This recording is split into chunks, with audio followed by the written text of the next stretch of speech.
Hey, ho, there she goes, and when her skirt's real high and her standards are low, I drop my pants and I'm ready to go, because I know she'll house my Mickey. Hello everybody, and welcome to What's the Quack. I'm your host, Ducky, and I hope we're all doing well out there in whatever it is you're getting up to. I'm not too bad myself, thanks very much for asking, lads. I will say from the offset, if you're watching this on YouTube, you'll be treated to a little treat. Because, yeah, I said treat twice, deal with it. I've got Rokata, who's my thumbnail and character artist, to send me on some time-lapse footage of when he's done drawings for me in the past, so like thumbnails and character stuff like that. So that's on your screen right now if you might find that a little bit interesting. It's better than just looking at the blank screen for a bit anyway. You know yourself, lads. He does commissions, so by all means contact him. Fuck! I just hopped me fucking nail off the... Hot me nail off the mic stand. Ow. But I'll leave a link in the description there. You know, I think I've his Twitter linked in my bio on Twitter. I'm not sure. I don't know. Chaos, lads. Absolute chaos is what the intro to this is. So what's going on in the world? I have an update from my last video. I've repaired my coffee machine. The coffee machine lives on in its in this final chapter of this 2-part series of my coffee machine. It lives on. I descaled it and now it's back working fine for the moment until Lime clogs it up again, which is that was fun.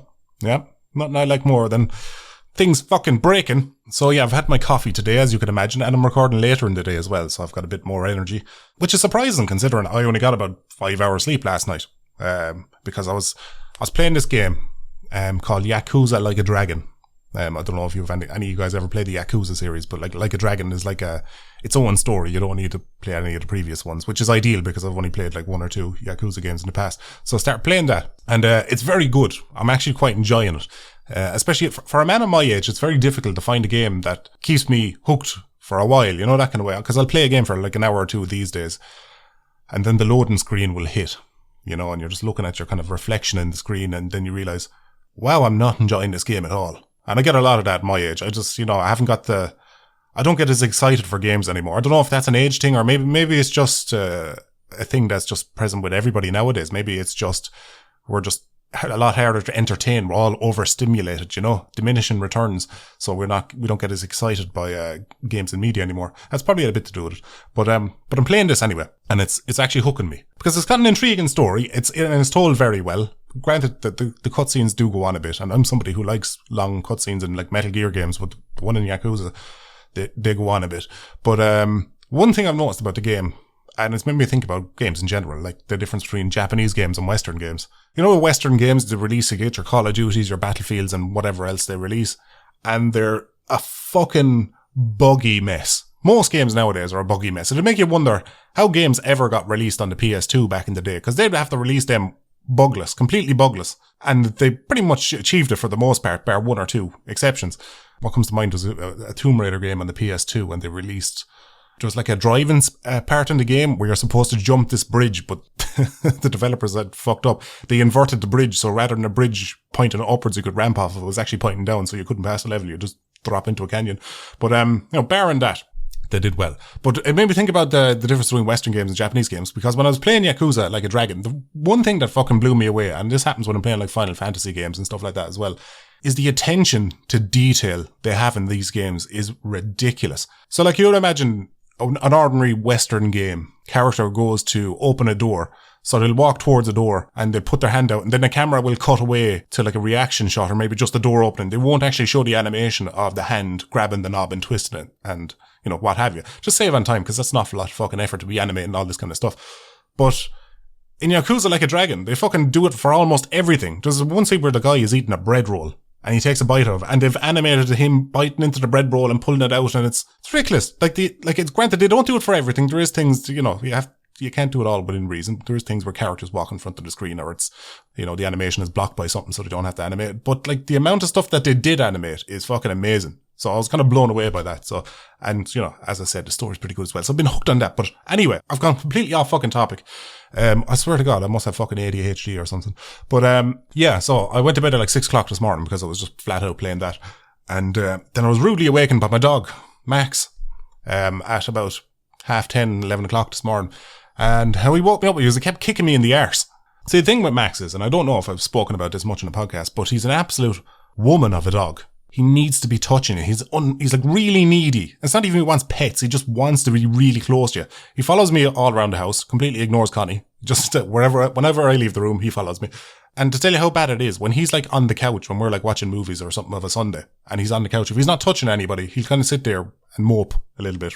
But if you call him over for an old cuddle and he's touching you, like curls into you, he's like a cat, curls into you on the couch next to you, he's absolutely unconscious within 5 minutes. He's just comforting. But because of that, he's up in the bed all the time. Thankfully, he's gotten used to sleeping towards the foot of the bed, so I can actually move around in the fucking bed. But this morning, I don't know, whatever he was doing, trying to get comfortable or what, but he just kept kicking me with his back leg into the hole, directly between the cheeks of the arse as well, like, so it kind of startled me. As a straight man, that kind of startles you. So it just startled me awake. And, yeah, he's been a dick. That's what he was. But you gotta love him. 'Tis funny because he's like the softest dog in the world. You know, just, as I said, like an absolute woman of a dog, just real needy, sensitive, just loves cuddles and attention and whatnot. But if there's a bump in the night, he turns into a different dog. The amount of times he's woke us up in the middle of the night because he's heard something outside and, you know, passing car or fucking, you know, whatever, just general ambient noises outside, springs up and just starts growling. Like this pure ears up. Like, it's funny because I never see him aggressive, but when he hears a bump in the night, he doesn't fucking like it one bit. Which is good, I suppose, in a sense. It's better to have, like, you know, he has the guard dog instincts to a degree, so that's always good. But, yeah, so what's new with me?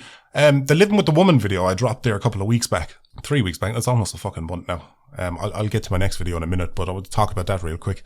That's gotten a fair bit of traction. It's not gone viral by any stretch of the imagination, at least not yet. If it's going to happen, it probably would have happened by now, but it's definitely got a hell of a lot more outside attention than any of my last videos probably from the last year, to be quite honest.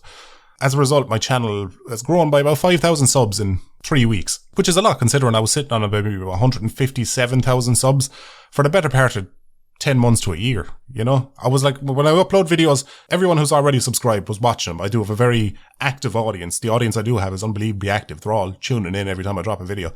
But, like, you know, newcomers weren't coming in. But that one's got some traction. I don't know if it's just because I was bitching about women and, you know, I got some fellas there kind of going, fucking finally, somebody has the fucking guts to stand up to him.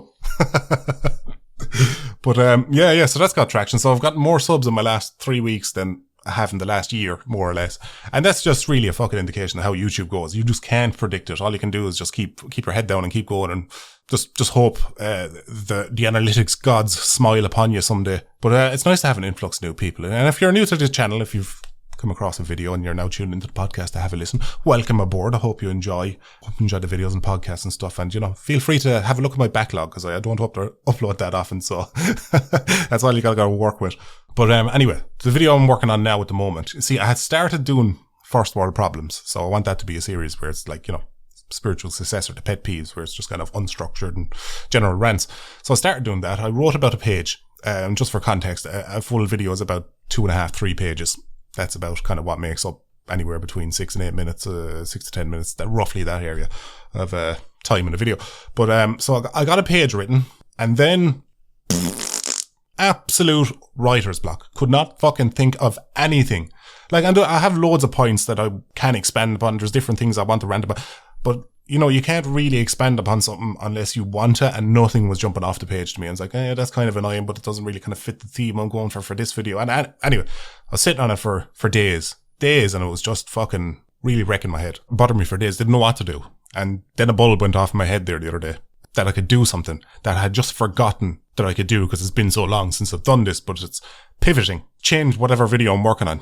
Change it. Just work on something new, fresh, something you actually have a bit of motivation for. And that's what I did. And the video I'm working on now is about weddings. So, you know, things I hate about weddings or just general kind of wedding rants and what have you. So I'm working on that now. And I got more work done on the weddings video in like 2 days, 3 days than I did on my first world problems video that I was struggling with in the space of a week and a half. That'll just tell you the difference in motivation right there. But that's going well. I'm at this point now where I'm at the editing stage, and I'm just waiting on some characters to be delivered by the lovely Rokata. Because I changed the video so last minute, and this video has a lot of characters, background characters and main characters, stuff like that, because, you know, it's a wedding, going to need a load of fucking people in.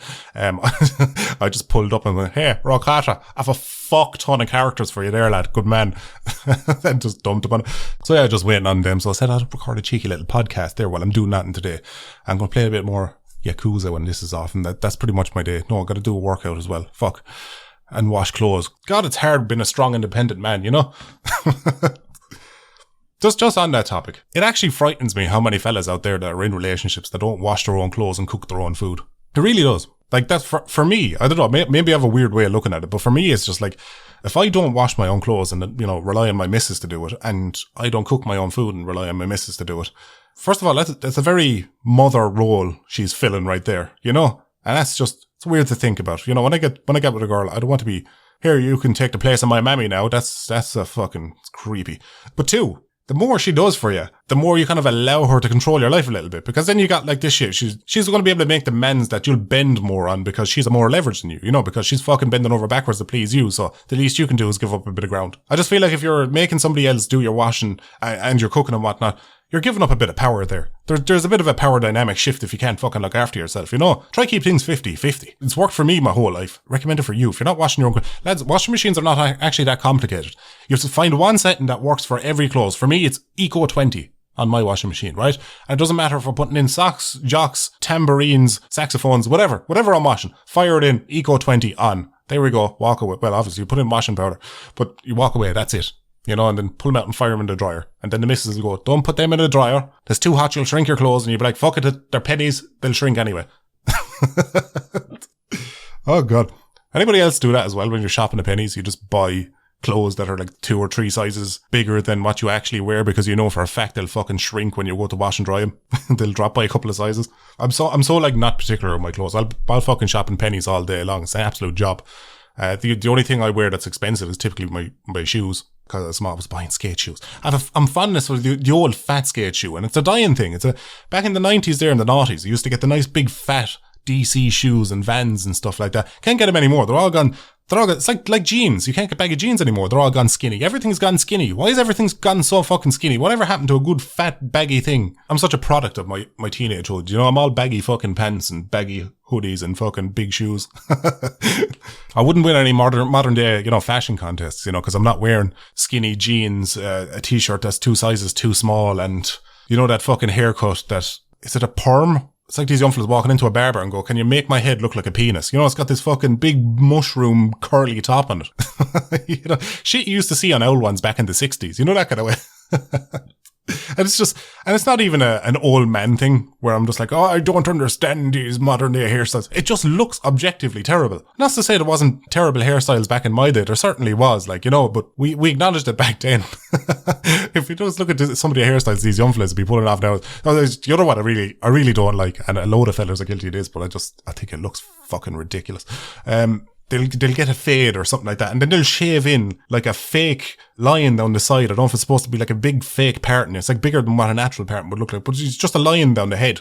Like somebody kind of started to shave in a barcode and then forgot. To be fair, I think it's okay as a man to be putting some effort in. We have very few things that we can put some effort in, you know, in an attempt to be, you know, moderately attractive or maintain our looks and whatnot. So you'd obviously have hair, dress to a degree, and maybe how in shape you are or you aren't.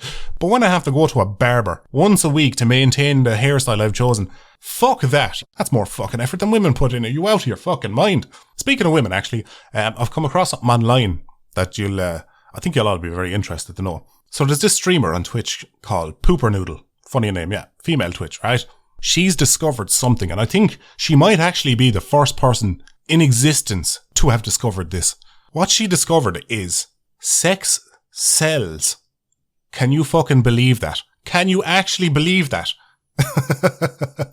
No, seriously, this is actually a talking point online. It's fucking hilarious. So I got this girl streamer, Pooper Noodle, is her name. And what she decides to do, she decides to buy a big pair of fake tits. You know, she wears them and dresses up in cosplay, and then she goes on her Twitch. And after the Twitch had ended, or stream had ended, she noticed that she had about 150% more views than what she did normally.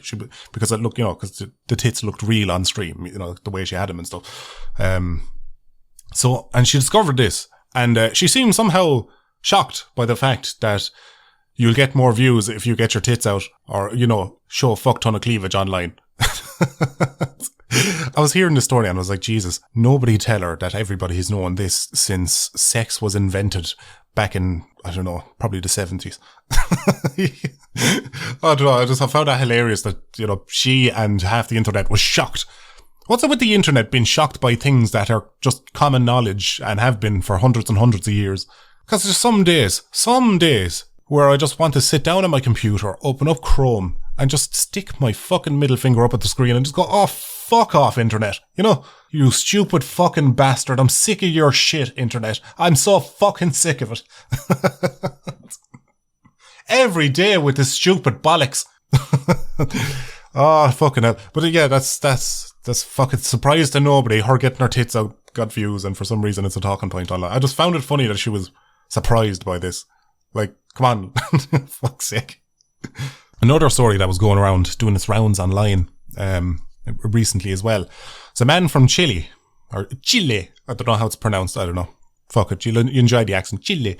Actually, a load of people gave me shit in my Living with a Woman's videos because of how I pronounce Jew. I don't even know how I say it now. But when I was saying morning dew, I've always said, like, I mean dew, like as in the droplets of water you find early in the morning on plants. That's dew. But I always say Jew. And it's, I don't know, I'm probably not the only one. Maybe it's a part of the accent or whatever. Saying dew just feels awkward in the mouth. I've always just said Jew. So people are just like taking the piss out of me in the comments going, ha ha, mountain Jew. Ha ha. Fuckers. Making fun of my accent. But, what was I saying? Yeah, so a man from Chile, this is a fella working in a meat factory in Chile, and payday comes around, and the factory accidentally pay him 300 times his actual wage. So rather than about 500 quid he was due to be paid, he actually got paid about 180,000. I'm not sure how sound my maths is there, but you get my drift. And could you imagine that? Could you imagine just there one day you go to get your wages and they pay you 300 times the amount you were owed? Now, of course, this fella went into his boss and he said, "Hey, you're after making a mistake here." And I'm only joking. He fucking bolted. He fucking bolted. He's gone missing. What an absolute legend. Just took the fucking money and ran. He's like, fuck this. I'm out. You can start a whole 180,000. That's enough to fucking start you in a different country comfortably. I don't know how that would work now when, like, you know, you're on the run. The authorities are looking for you. Well, I don't even know how hard the authorities will be looking for you. The company made the fuck. It's not like you killed somebody, you know, so you'd wonder how hard they'd actually search for them. But that's enough to start a new life. But I just thought it was so fucking funny. It's just like, we'd all think about it. Geez, back when I was working in retail, if I got paid 300 times my wages, I would have fucking gone. I would have never been seen again. It'd be like a cartoon. You'd just see like me standing there and then you realise it's actually a silhouette of smoke because I had bolted 10 minutes ago and it's just starting to dissipate. I once was paid more than I was supposed to be in a job I worked years ago. I was working at a petrol station, and one week I got paid about 100 quid. I think it was 80 quid or 100 quid, so it wasn't quite like your man from Chile, but I was paid about 100 quid, 80 to 100 quid more than what I should have been. I wasn't sure whether or not I should have been paid that, because I was like, shit, was I owed like tax or something like that? It wasn't such a big amount that like I was like, okay, something's definitely fucked up here, but it was like enough to kind of go, okay, was I owed tax? I don't know what happened. So in the back of my mind, I was like, maybe they did pay me wrong, but you know what? I'm fucking skint. I'm working a minimum wage job. I'm going to keep my fucking head down and say absolutely nothing, because this just 80 quid could make or break my weekend. You know, one of them things. And so yeah, said nothing, kept the fucking dollars. And then the next week came around, my wages were down by about 80 or 100 quid. And I was like, fuck. Yeah, they made a fuck up and now they've corrected it. And they didn't even come to me or say it to me or nothing. So it was one of these things where the boss just knew he overpaid me and knew I didn't say a fucking thing, and then underpaid me and I didn't say a thing. Oh, it was just game of treachery. Is that any wonder I was the first to be sacked out of that place? I was last in and first out. It was one of these things. I was hired, and like 8 months later then they decided to cut back because the shop wasn't doing particularly well. And so I was the last one hired, so I was the first one to go. But I wonder if it was at the back of his mind, was like, that fucker tried to flace me out of 80 quid, said nothing. Like, man, I was doing laps at a town all weekend. I needed the 80 quid for the petrol. God, there was one in that shop I used to work with, and she was a fire-breathing cunt. I know I say that about almost every boss I've had, but this one in particular she was like one of these, she was an old woman, she was in her 60s or 70s, but she wasn't a pleasant old woman at all. She was just really fucking pedantic, and I don't think I ever seen her smile at the time I was working there, and she was set in her ways, and when she told you to do something, you had to do it her way and not the way that you could do it yourself or figure it out. You know, it was just one of these insufferable people to be around. The thing that made her most insufferable was she was a helicopter boss, where she was always floating above you and all that kind of stuff, and watching what you're doing and all that. But she wasn't my boss. We were in the same position. Both of us were sales assistants. So that just made it even more infuriating. It's like, fuck off, leave me alone. You're no better than I am right now, cunt. I really am pleasant to get along with, to work with. It's just, I've no qualms about making enemies with people who are just being cunts, That's the way I look at it. What else is going on in the world of Ducky? I had PJ up a few days ago, I was chatting to PJ, which is, actually, I hadn't spoken to him since January. I was looking at the old WhatsApps. I haven't spoken to him since January, so it's been a few months since I was talking to him. Anyway, he popped in for an old visit there. So I was doing an old chin wag with him and, talking shite, and we're heading off to an old care thing there in a couple of weeks as well. So that'll be fun. And a nice bromantic day out for just the two of us there. So I'm looking forward to that. It's actually his birthday coming up now the weekend. So be hitting Cork, lads. Hitting Cork with a vengeance. Going for a night on the tiles. Mad sesh with the boys, which will probably go the same way as they always do, which is just hilarious. We'll get a load of lads over at the house and we'll just go, right lads, pre-drinks, and then we'll hit the pub and have some banter and all that. But then we just have so much banter on our own, because we're pushing on now. We're all in our fucking 30s at this stage. We end up having so much banter by ourselves in the house, drinking, and, the music going, and everyone fighting over the YouTube and all that kind of stuff. So much crack there that we have no want or desire to go to the pub then. Once the drink are flowing, you get a bit tipsy and the spirits are high. You're just like, fuck that now. Is there any point in going all the way down? PJ he's about 20-minute walk from the Cork city centre as well. And if you know Cork, everything around it is up on a hill. So you're going to be downhill going there, but you're going to be uphill coming back, and it's a struggle. So you're just like, is it worth my fucking bollocks going to the pub? And it's always too late when you go to go out anyway. It's always like 10 or 11. But you're like, is it worth my bollocks going down to the pub for an hour, 2 and 3, when we're just going to stand in a circle in the smoking area and chat shit anyway? That kind of way. So it'll probably end up we won't leave the house at all. But we'll see. We'll play it by ear. I'm getting to the stage of my life now where it's just, as long as I have the company of the boys, I'm having the crack. It doesn't matter if I'm at the pub or not. It's kind of, the pub appeal is kind of gone off me now. So I'm happy enough with whatever happens. One of the boys actually as well, we know, he's coming back from Dubai. He teaches in Dubai. He has been for a few years, but he's coming home. So he's going to be there as well. So we're expecting a mad sesh altogether. So I'm looking forward to it. It's been so long since I've been out in a good sesh with the boys. I've gotten withdrawals, lads. I'm shaking. My hands are shaking. Somebody come stop this there. I have to nurse the odd whiskey in the evening just to chase away the withdrawal.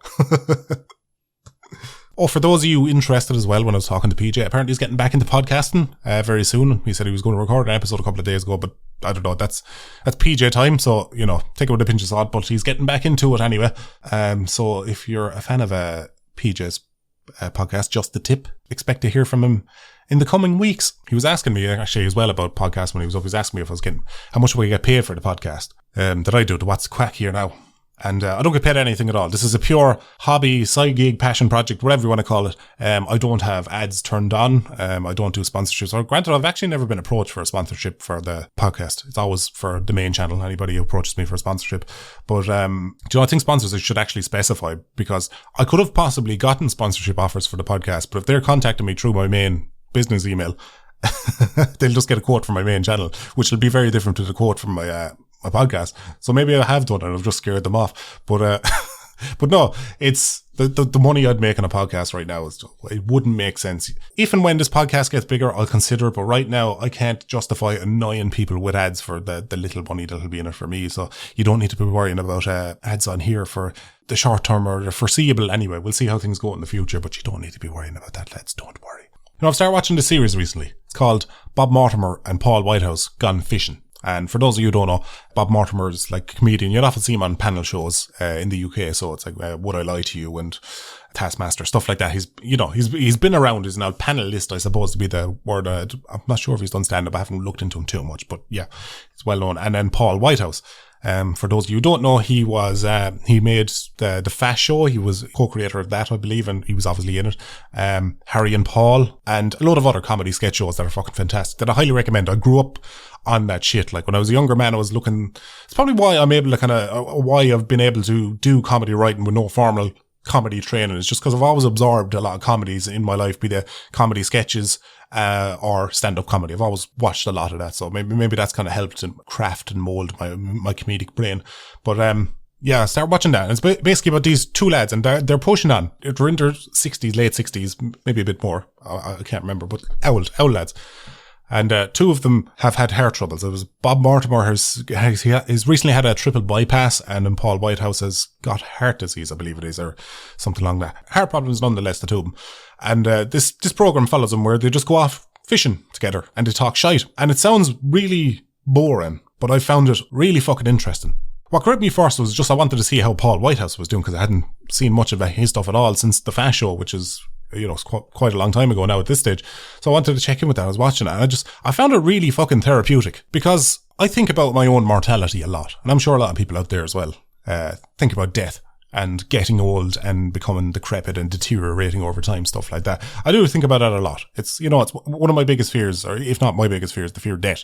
I don't know how I'll face down the barrel of that. It's a bit fucking terrifying. But I'm watching this anyway. And, with my general fears of getting older, or getting old, not necessarily getting older. I don't mind getting older, but getting old, when things start going downhill. And, my general fear of death. And I found it really interesting, because you got these two guys who are old, and they're suffering from old man syndrome. Everything is starting to fail on them. They're not as mobile anymore. They're struggling to climb stairs or even kick a football, these kind of things. And, I found it really interesting watching them and just having their mindset and the conversations they're having and stuff like that. Like, one of the first things it's done for me, I've watched it all. I've watched like the 4 series of it. It's actually nice, relaxing stuff. Well, I'm normally watching gripping series and stuff. This is really relaxing, just watching the two of them fish and talk shite.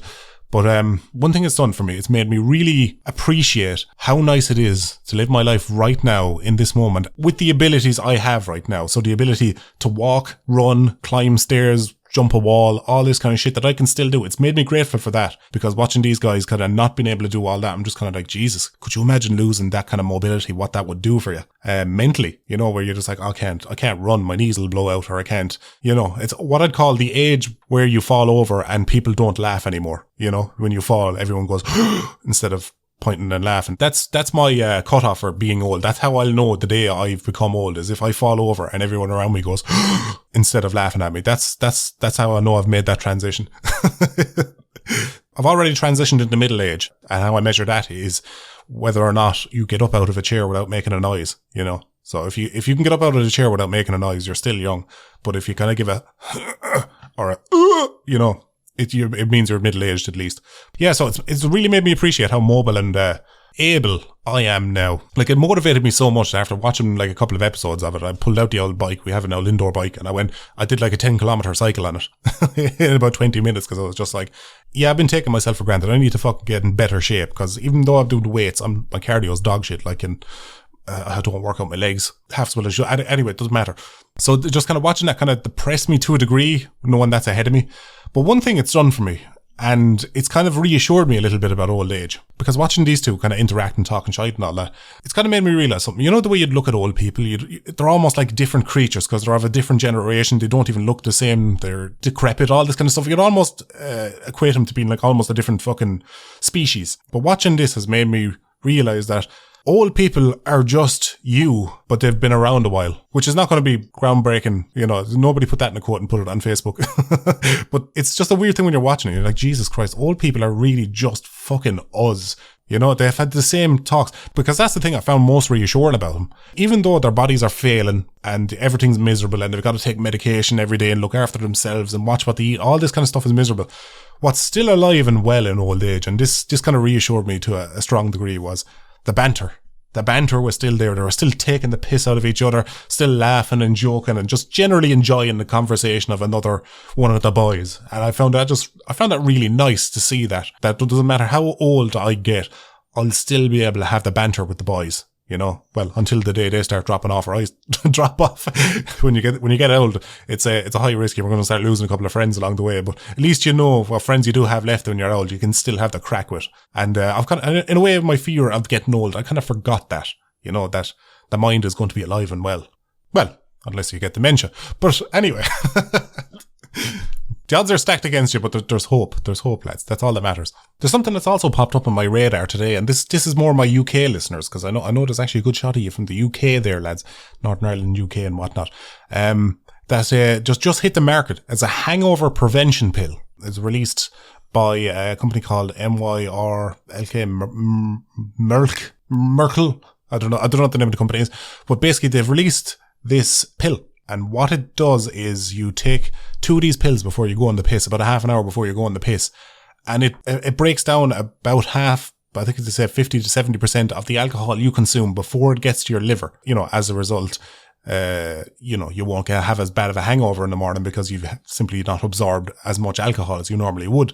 Now, it's advertised as a hangover prevention pill, which I don't think is super accurate, to be honest, because it's not necessarily a hangover prevention pill. It's like a alcohol prevention pill, because it's breaking down alcohol before your liver absorbs it. Then it's not preventing a hangover, it's preventing you from getting drunk, which is the basic principle of it. I'm curious if something like that could work, because what they say on the thing is, right, so if you want to go out and get drunk, don't take this pill, because this will actually, it'll almost double how much you have to drink in order to get buzzed, in order to get the same buzz. So it'll be an expensive night out.